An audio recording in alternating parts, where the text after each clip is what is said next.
आजकल भूपेंद्र हुड्डा जी और उनके लाडले सपूत मेरे बड़े भाई दीपेंद्र हुड्डा जी गांव-गांव जाकर हरियाणा में एक बात कहते हैं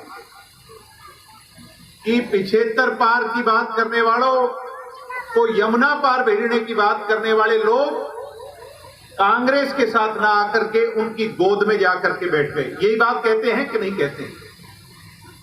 मैंने हुड्डा जी के सामने एक प्रेस कॉन्फ्रेंस करी, पीछे आपने गुड़गांव में पता नहीं पढ़ी कि नहीं पढ़ी।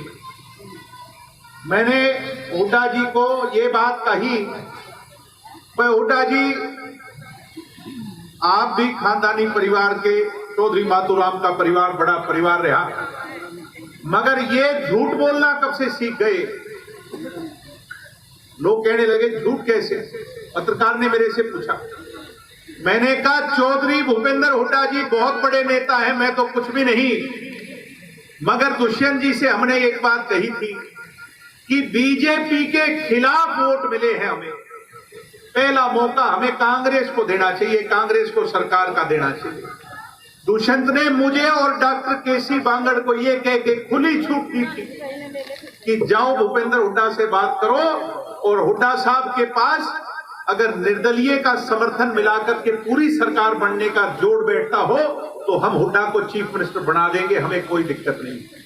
सम्मानित साथियों, मैंने हुड्डा जी को टेलीफोन लगाया और डॉक्टर केसी बांगड़ ने मेरी बात कराई। मेरी पहली बार ही बात हुई।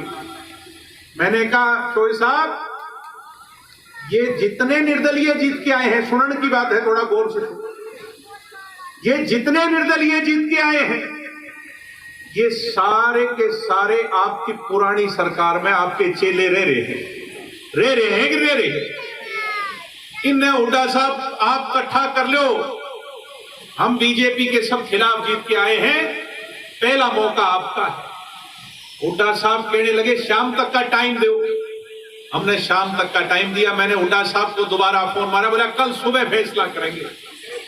अगले दिन सुबह बात हुई तो हुड्डा साहब कहने लगे यूं नहीं होया करता, पहले अपना 10 का ले आओ समर्थन, फिर देखेंगे आगे की बात।